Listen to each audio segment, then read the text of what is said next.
Assalamualaikum warahmatullahi wabarakatuh. Kepada Anda semua, bertemu kembali dengan Ustadz dalam pembelajaran kita pendidikan agama Islam. Mudah-mudahan Anda semua masih semangat, masih rajin menuntut ilmunya, terutama pembelajaran pendidikan agama Islam. Dan sebelum mulai pembelajaran, Ustadz ingin mengingatkan kembali kepada Anda semua agar selalu menjaga kesehatan, menjaga kebersihan di era pandemi seperti ini.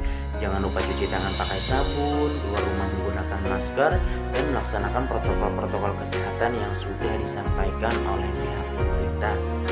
Dan jangan lupa terus membantu orang tua di rumah juga, jangan malas. Karena apa? Orang tua adalah segalanya bagi kita. Orang tua adalah panutan kita, dan mereka kita tidak bisa sampai seperti sekarang ini. Karena itu terus membantu orang tua supaya ilmu yang dituntut, ilmu yang dicari mendapatkan keberkahan daripada Allah Subhanahu wa taala. Dan jangan lupa sebelum memulai pembelajaran agar selalu memohon, berdoa kepada Yang Maha Kuasa agar selalu dimudahkan dan dilancarkan dalam menuntut ilmu pada hari ini. Karena itu tetap semangat, tetap rajin menuntut ilmu. Baiklah, kita lanjutkan pembelajaran pendidikan agama Islam kita hari ini. Kita masuki kepada selanjutnya, kompetensi dasar.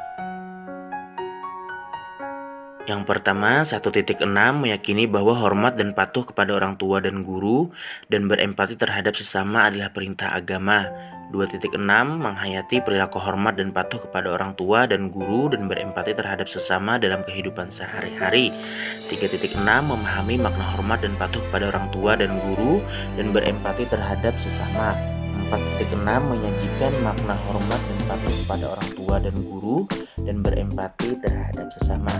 Nah, itulah ada semua kompetensi dasar kita pada hari ini pada pembelajaran pendidikan agama Islam kita pada hari ini. Nah, mudah-mudahan bisa dipahami dan bisa dimengerti kompetensi dasar kita pada hari ini. Selanjutnya kita lanjutkan kepada tujuan pembelajaran. Nah, tujuan pembelajaran kita pada hari ini ada 8. Yang pertama, Anda semua diharapkan mampu menunjukkan contoh perilaku empati terhadap sesama sebagai implementasi dari Quran Surat An-Nisa nomor 4 ayat 8. Yang kedua, menampilkan perilaku empati terhadap sesama sebagai implementasi dari Quran Surat An-Nisa nomor 4 ayat 8.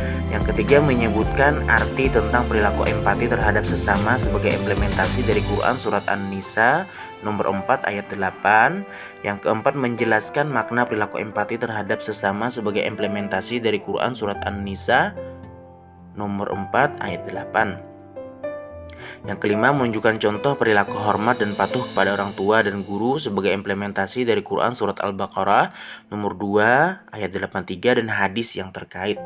Yang keenam, menampilkan perilaku hormat dan patuh kepada orang tua dan guru sebagai implementasi dari Quran Surat Al-Baqarah nomor 2 ayat 83 dan hadis yang terkait. Yang ketujuh, menyebutkan arti tentang perilaku hormat dan patuh kepada orang tua dan sebagai implementasi dari Quran Surat Al-Baqarah nomor 2 ayat 83 dan hadis yang terkait. Yang kedelapan, menjelaskan perilaku hormat dan patuh kepada orang tua dan guru sebagai implementasi dari Quran Surat Al-Baqarah nomor 2 ayat 83 dan hadis yang terkait. Nah, Anda semua, itulah tujuan pembelajaran kita pada hari ini. Mudah-mudahan dengan tujuan pembelajaran kita pada hari ini yang sudah Ustadz bacakan, Ustadz sampaikan, mudah-mudahan bisa tercapai apa yang ingin kita capai dalam pembelajaran kita pada hari ini. Selanjutnya kita masuki kepada internalisasi nilai Islam. Perhatikan anak-anak semua, internalisasi nilai Islamnya yang berbunyi Bismillahirrahmanirrahim. Wa idza hadaral qismata ulul qurba wal yatama wal masakinu farzuquhum minhu wa qulu lahum qaulam ma'rufa. Yang artinya, dan apabila sewaktu pembagian itu hadir kerabat, anak yatim, dan orang miskin, maka berilah mereka dari harta itu sekedarnya dan ucapkanlah kepada mereka perkataan yang baik.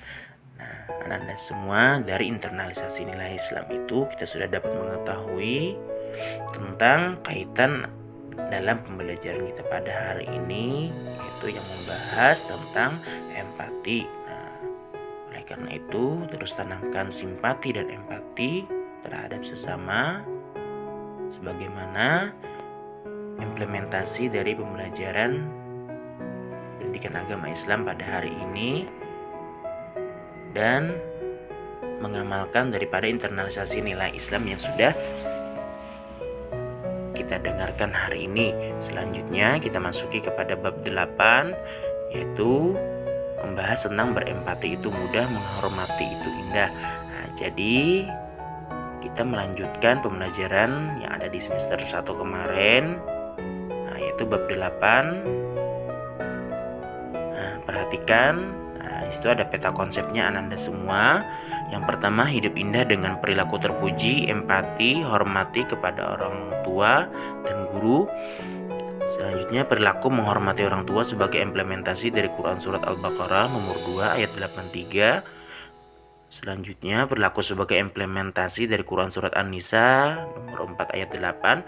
Menemukan konsep tentang menghormati dan patuh kepada orang tua dan guru, menemukan konsep dan makna tentang empati terhadap sesama, menerapkan perilaku empati, hormat, dan patuh kepada orang tua dan guru.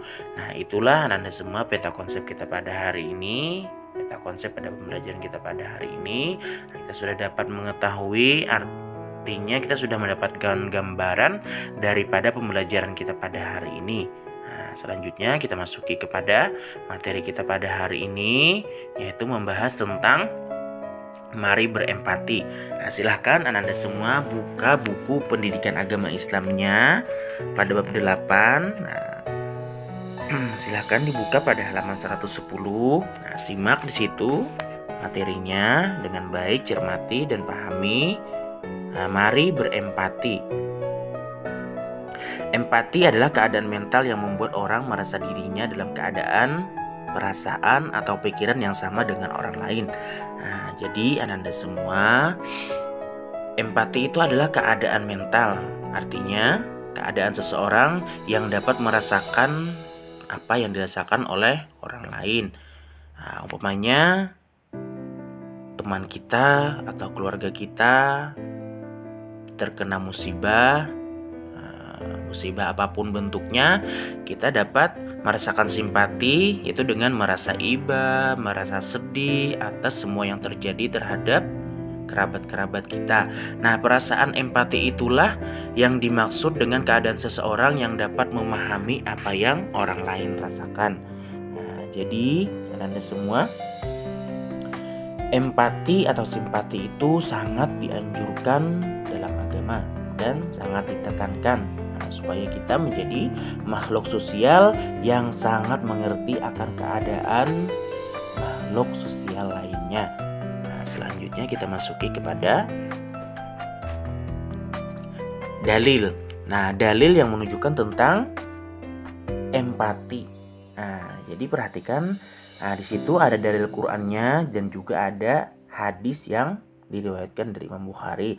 Dalil Qur'annya yang berbunyi, wa idza hadaral kismata ulul qurba wal yatama wal masakinu farzuquhum minhu wa qulu lahum qaulam ma'rufa. Nah, itulah dalil Al-Qur'annya yang menunjukkan tentang empati, yang artinya, dan apabila sewaktu pembagian itu hadir kerabat, anak yatim, dan orang miskin, maka berilah mereka dari harta itu sekedarnya dan ucapkanlah kepada mereka perkataan yang baik. Quran Surat An-Nisa nomor 4 ayat 8. Nah, dari dalil Al-Quran itu kita sudah dapat mengetahui, artinya sudah ditegaskan dalam Al-Quran bahwasanya sangat ditekankan seseorang itu bersikap simpati atau empati. Selanjutnya ada hadis riwayat Imam Bukhari dari Abu Musa radhiyallahu an, dia berkata Rasulullah SAW bersabda, orang mukmin yang satu dengan yang lain bagai satu bangunan yang bagian-bagiannya saling mengokohkan. Nah, artinya Dengan kita merasakan sikap simpati atau empati terhadap sesama, maka kita itu diibaratkan seperti sebuah bangunan yang saling mengokohkan sebagaimana yang disampaikan oleh hadis Nabi riwayat Imam Bukhari. Nah, dari dua dalil yang sudah Ustadz sampaikan itu, artinya kita sudah dapat mengetahui tentang sangat dianjurkannya bersikap empati terhadap sesama. Nah, jadi mudah-mudahan kita semua dapat terus melaksanakan atau merasakan empati terhadap sesama. Selanjutnya kita masuki kepada cara. Nah, cara apa? Yaitu cara menumbuhkan empati. Nah, jadi ada berbagai cara yang dipakai untuk menumbuhkan rasa empati terhadap sesama, yaitu yang pertama dapat merasakan apa yang dirasakan oleh orang lain. Nah, artinya kita memahami orang itu lagi apa, keluarga kita lagi apa, maka kita dapat merasakan apa yang mereka rasakan. Yang kedua, mampu menempatkan diri sebagai orang lain. Nah, kita harus mampu menempatkan diri sebagai orang lain, artinya kita merasa kita sedang mengalami juga apa yang orang lain rasakan. Dan yang ketiga, menjadi orang lain yang merasakan. Nah, jadi yang ketiga itu seakan-akan kita juga merasakan apa yang orang lain rasakan.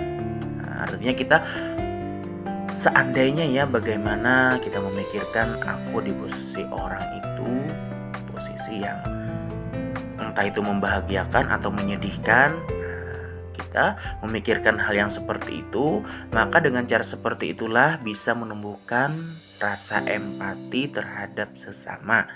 Nah, oleh karena itu, terus memupuk rasa empati kita semua, ananda semua, supaya menjadi makhluk sosial yang disenangi oleh baginda Nabi dan dicintai oleh Allah Subhanahu wa taala. Selanjutnya, mewujudkan empati. Cara mewujudkan empati dalam kehidupan sehari-hari. Nah, yang pertama, peka terhadap perasaan orang lain. Nah, artinya memahami tentang apa yang dirasakan oleh orang lain. Nah, seumpamanya kalau keluarga kita, teman kita, sahabat kita ada mendapat musibah, maka kita harus peka. Pekanya itu seperti apa? Yaitu dengan membantu, baik itu membantu secara pikiran ataupun secara meringankan bebannya secara materinya.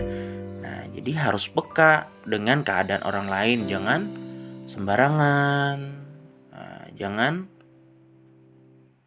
egois sendiri. Nah, itu tidak bagus, tidak disenangi oleh baginda Nabi. Yang kedua, membayangkan seandainya aku adalah dia. Nah, jadi artinya kita tuh memikirkan ananda sebuah, oh bagaimana ya seandainya aku ada di posisi dia, dia yang sedang kesulitan, dia yang sedang merasakan kesusahan. Nah, itu dengan cara seperti itu. Yang ketiga, berlatih mengorbankan milik sendiri. Nah, jadi harus sering mengorbankan milik sendiri supaya dapat menumbuhkan rasa empati. Nah, jadi jangan sampai kita yang mengambil milik orang lain, tapi kita yang harus mengorbankan milik sendiri apapun bentuknya, baik itu tenaga, pemikiran ataupun harta. Nah, itu harus sering atau dilatih mengorbankan milik sendiri. Jangan sampai kita yang terus meminta milik orang lain. Yang keempat, membahagiakan orang lain. Nah, jadi yang keempat ini membahagiakan orang lain. Membahagiakan orang lain itu anda semua bermacam-macam bentuknya. Ada yang dengan pikiran, ada yang dengan tenaga, ada yang dengan harta, juga bisa membahagiakan orang lain. Nah, dimana seandainya kita kasih, orang itu bisa merasa senang dan berterima kasih, maka kita sudah termasuk orang-orang yang membahagiakan orang lain. Nah, dengan cara yang empat itu bisa mewujudkan atau cara mewujudkan empati dalam kehidupan kita sehari-hari. Nah, mudah-mudahan bisa kita laksanakan atau mewujudkan empati dalam kehidupan sehari-hari. Nah, selanjutnya kesimpulan pembelajaran kita pada hari ini yang membahas pada bab 8 tentang empati. Empati adalah suatu keadaan, perasaan untuk dapat memahami apa yang orang lain rasakan dalam setiap keadaan, baik bahagia, sedih, senang, menangis, dan lain-lainnya. Empati sangat dianjurkan oleh agama dan termasuk sifat terpuji yang disukai oleh Allah Subhanahu wa Ta'ala. Nah, Anda semua, dari kesimpulan ini kita sudah dapat menarik gambaran. Apabila kita ingin disenangi oleh Allah Subhanahu wa Ta'ala, maka kita harus selalu empati terhadap sesama. Sebagaimana yang sudah disampaikan, dengan cara menumbuhkannya seperti apa, itu harus selalu kita gali, kita pahami, supaya terus menumbuhkan rasa empati terhadap sesama, terutama orang-orang yang punya ekonomi atau keadaan yang lebih sulit daripada kita. Maka kita harus selalu sangat dianjurkan untuk berempati. Selanjutnya penutup. Nah, sampai di sini dulu pembelajaran pendidikan agama Islam kita pada hari ini.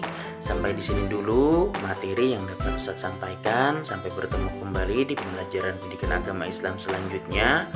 Mudah-mudahan bisa dipahami, mudah-mudahan bisa dimengerti materi yang tadi Ustaz sampaikan yang membahas tentang empati, dan mudah-mudahan kita semua bisa mengamalkan apa yang sudah kita pelajari hari ini. Mudah-mudahan Anda semua mendapat ilmu yang manfaat, Anda semua mendapat ilmu yang barokah, dan jangan lupa terus memilih potensi diri untuk jadi lebih baik, terutama dalam pendidikan agama Islam.